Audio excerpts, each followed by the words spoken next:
Hi, Lexi. Hi, Angel. Can you explain to me what the behavior before you were diagnosed with bipolar? Behavior was mostly upper, and it was mostly manic, semi-manic, where I was talking a lot, like really fast, and I was doing a lot of things that a lot of people that go through manic episodes are doing, and that's when I kind of figured out I was kind of not normal. So I was like having sex with a lot of men, I was going out a lot, I was not sleeping for days straight.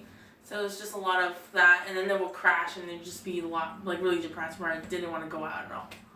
Can you explain more of the crash part, the depression? Yeah, like my depression, like it was slowly for me. It slowly, like I would be in a high to a low. So slowly I would start getting really depressed to the point where I was suicidal, and I would have to try to calm myself down so my family wouldn't know that I was trying to cause self harm.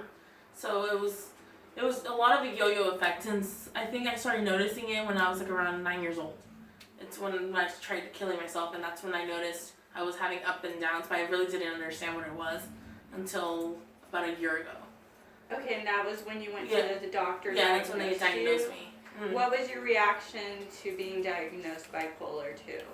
I kind of felt like disappointed in myself, sort of. Like I felt like I was going to get rejected by others and family, mostly because it's a mental illness and there's a lot of stigma for mental illness, especially with bipolar.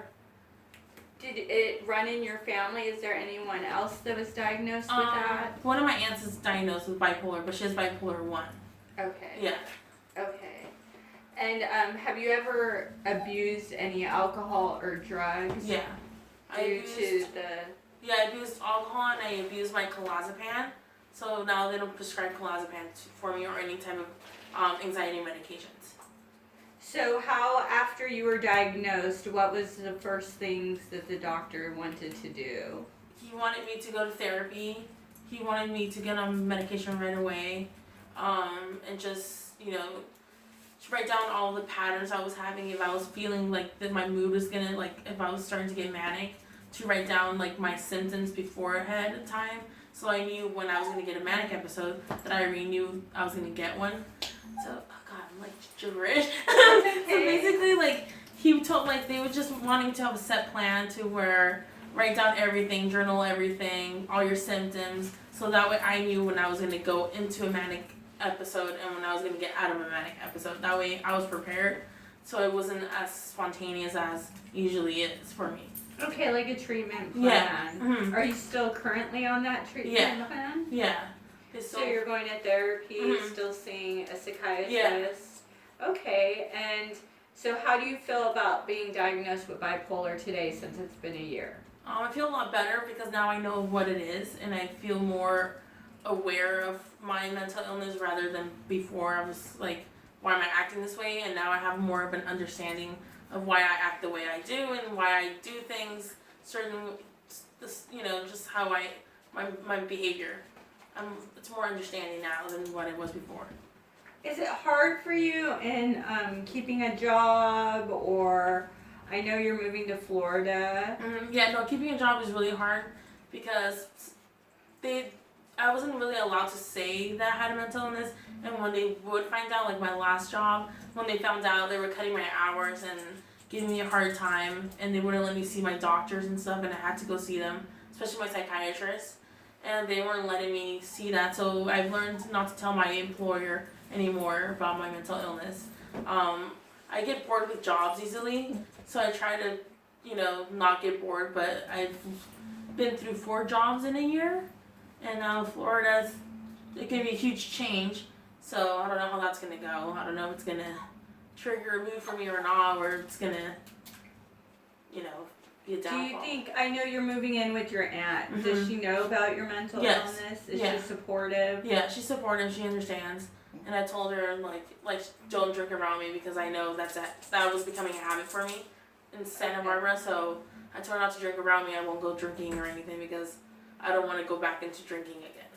Okay, and so you have a plan right now of what you're going to have, what the kind of support when you get to Florida, like therapists, psychiatrists. Yeah, we're already looking into like the health plan and the doctors in the area, which ones are the best ones for like for therapy and psychiatry, which since I've been in the fields longer, so they are more understanding versus the newer doctors. So I'm trying to get everything ready so that way I'm more prepared. So I know in the Hispanic culture especially, the stigma is you don't talk about it. Were you able to share with your family when you were diagnosed? Not really. My grandma said it was all in my head, that I was just making it up. My grandpa was kind of understanding, and my aunts were saying I was just doing it for attention. My mom was like, no, I don't think you have that. I think you just probably have ADD or whatever. So they were very negative towards it, and they still are. They still think I should not be taking medication. They don't think I need it because they don't think I have it. Okay, and so if you could tell somebody that just was diagnosed with bipolar 2, yes, and what would you explain to them about the stigma still? That, people are still going to stigmatize you. Don't let that get to you. Just know that, yes, I have a mental illness. Yes, I'm taking care of myself, and that's what should matter the most, not what other people are thinking or if they don't believe you or not. You should just care about yourself and just know that you're going to be in the path to recovering and trying to better yourself, and not let others, try to, not let others, give you that negativity about your mental illness, because then that just puts you in a bad position, I guess you could say. It can probably trigger depression for some people.